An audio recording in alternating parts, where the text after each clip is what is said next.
Beginilah suasana sidang lanjutan kasus jual beli jabatan PJ Kades di Kabupaten Probolinggo dengan terdakwa Bupati Probolinggo nonaktif Puput Tantriana Sari dan suaminya Hasan Aminuddin. Tantri tak kuasa menahan air mata saat membacakan pembelaannya. Ia menilai dalam fakta persidangan para camat secara langsung dan tak langsung tak pernah memberikan hadiah pada dirinya. Tantri menilai tuntutan yang dialamatkan padanya tak adil dan tak berdasarkan fakta-fakta. Tantri pun meminta majelis hakim memutuskan hukuman seringan-ringannya. Selain Tantri, suaminya Hasan Aminuddin juga membacakan pledoi. Baru setelah itu, penasehat hukum keduanya membacakan pembelaan yang menelan waktu sekitar 3 jaman. Sidang lanjutan kasus jual beli jabatan PJ Kades itu memang mengagendakan pembacaan pembelaan terdakwa. Sama seperti sebelumnya, sidang digelar secara online. Tantri dan Hasan mengikuti sidang dari Jakarta.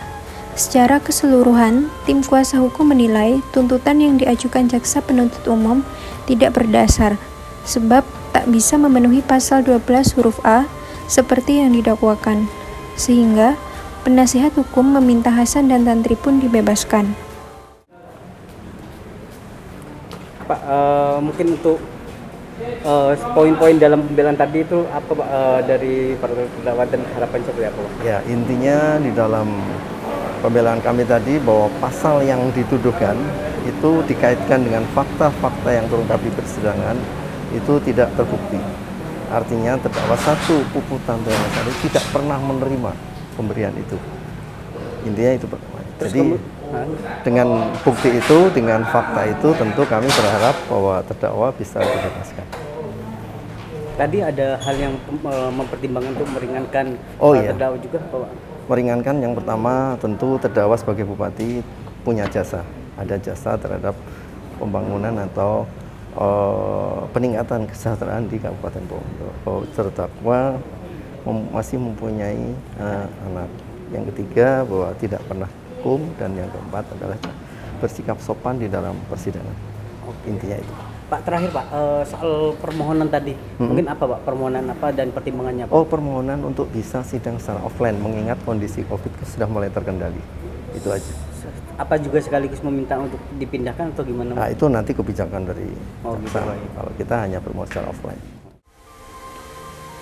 Sementara itu, jaksa penuntut umum dari KPK memastikan usai mendengar pledoi, pihak JPU bakal ajukan replik atau tanggapan atas pembelaan terdakwa. Menurut jaksa, dalam pembelaan yang disampaikan terdakwa, ada beberapa fakta tuntutan yang tak diungkapkan. Replik itu rencananya bakal disampaikan dalam sidang yang akan digelar pekan depan. Jadi dari pembelaan yang disampaikan oleh pihak dan terdakwa tadi, kita mengajukan replik. Jadi nanti kita akan bacakan di tanggal 19 replik kita. Replik adalah tanggapan atas pembelaan. Jadi secara umumnya seperti apa? Secara umum, menurut kami ada beberapa yang tuntutan kita yang sudah kita muat lengkap itu, ada beberapa fakta yang belum diungkap di pledoi. Jadi kita harus meluruskan biar fakta sesuai dengan fakta persidangan. Ya. Terkait pengajuan PH yang untuk sidang offline dan bisa dipindah kan tahanan seperti apa? Itu kan kewenangan penuh majelis hakim untuk yang menentukan, karena kan seharusnya ada penahanan hakim. Mungkin terdakwa masih dibutuhkan untuk proses penyidikan. Iya, kalau itu jelas kita harus butuhkan karena masih ada satu penyidikan yang masih berjalan.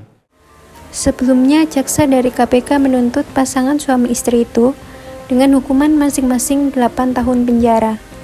Selain itu, kedua terdakwa dituntut membayar denda masing-masing 800 juta.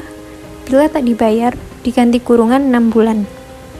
Khusus untuk uang pengganti, hanya dibebankan pada terdakwa Tantri sebesar 20 juta. Bila dalam waktu sebulan usai putusan yang berkekuatan hukum tetap terdakwa Tantri tak membayar, maka harta bendanya bisa disita oleh jaksa. Selanjutnya, dilelang untuk menutupi uang pengganti itu. Jika Tantri tak mempunyai harta benda yang mencukupi, maka dipidana penjara selama 1 tahun.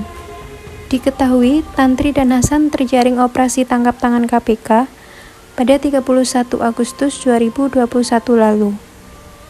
Kedua terdakwa diamankan bersama 2 camat saat itu serta PJ Kades. Terdakwa Tantri dan Hasan didakwa telah menerima suap terkait pengangkatan PJ Kades. Para calon PJ Kades yang mengisi kekosongan jabatan di sejumlah desa diminta menyerahkan sejumlah uang. Dari Sidoarjo, Fahresa Nuraga dan Arif Masudi melaporkan.